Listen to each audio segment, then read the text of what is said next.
What do you do with a whiskey you don't particularly like? You could polish a family silver or treat a wound with it. Or, as I've heard people doing, pour it down the sink to shift a rather stubborn blockage. But don't do that. I've got a better idea.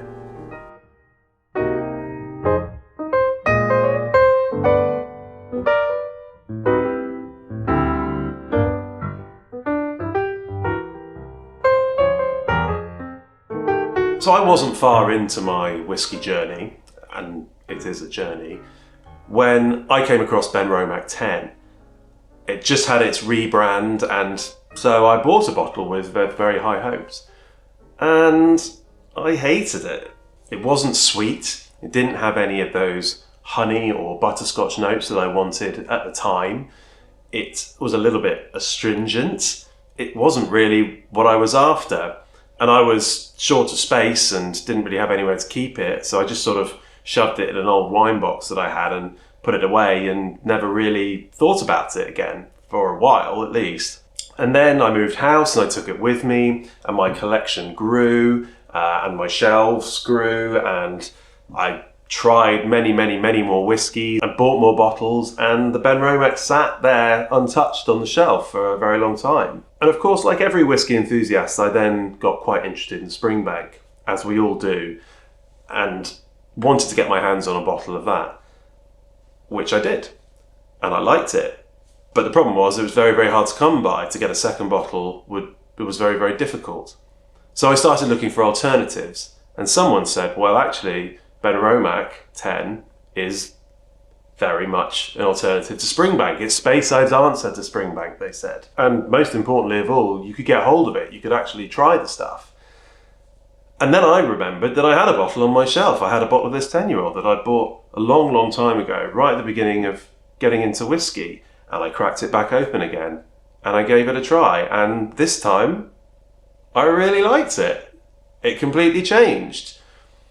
Those years of trying different whiskies and teaching my palate had their impact. And now this whiskey that wasn't very appealing to me at the start suddenly became very tasty to me, and I wanted more. So this is Benromach 10, and we should probably try some. I can sort of explain to you what I was tasting, and here it is.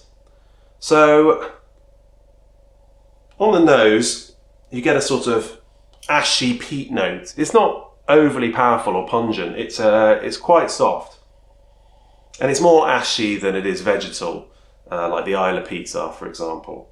It definitely dissipates after a little bit of time. There's a creamy note in there, and then that sort of classic Speyside-y fruit note, the apples, pears, and then behind that there is this slight kind of zesty citrus note. Oranges and lemons, sort of bit of peel or something. It's sort of behind the fruit. It doesn't sit on top, and it's not overpowering or really strong, but it's there.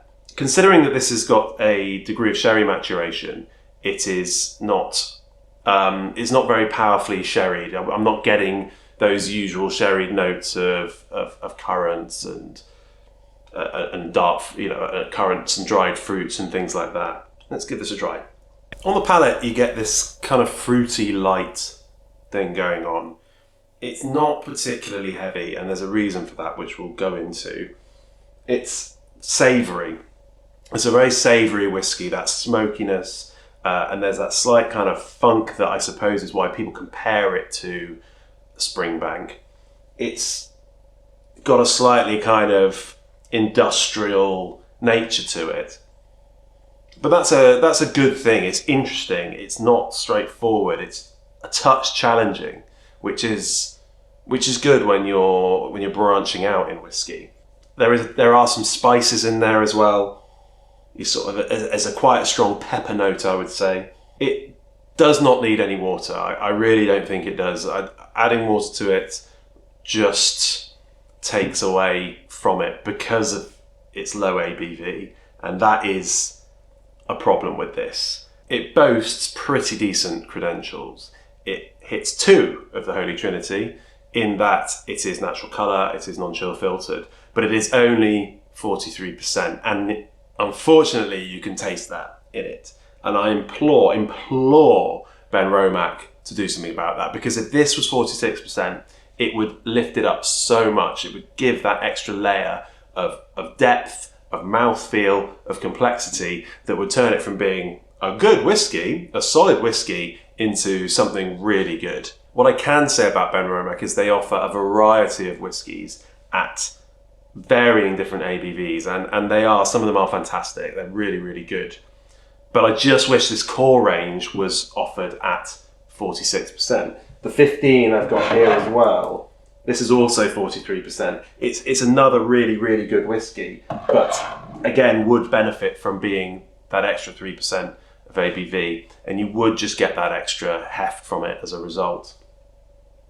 It's good, and it's at around 40 UK, it's about 40 to 45 pounds sterling. The hot topic a few years ago was the rebrand, which a lot of people didn't like. They said it was rather Soviet, but to be frank, if this was going to be my state-sanctioned whiskey, then I wouldn't kick up too much of a fuss, if I'm honest. But then it would rob us of the variety of whiskey, which is all part of the fun when you're into it, really, isn't it? So all in all, I'd give this a 6 out of 10. It would be a 7 if it was 46% and it just had a little bit more mouthfeel and a little bit more heft to it. I could give it a little higher score. But as it is, it has to be a 6 out of 10, which means it's good. And there's a lot of good stuff going on there. There's a lot of interesting flavours, and there is a challenging nature to it that I really, really enjoy. And for the money, I really can recommend picking up a bottle. Honestly, it's astonishing to me that people would use something so expensive to clear out their drains. And I really stress that you do not. Even if you never like it, you can make cocktails with it, you could cook with it. But you may just come back to it one day and completely reevaluate the way you feel about it. And that's part of the magic of this whiskey journey, because you will be always changing your palate, always trying new things, always challenging yourself, hopefully, to like something different and to explore something new. And occasionally go back to something you've tried before and have a completely different view of it. So I hope you remember that. I hope you enjoy whatever whiskey you're drinking. It's lovely to be back. You're always welcome here. Like, subscribe, welcome back to the loft, and Slan Shavar. Speak to you soon.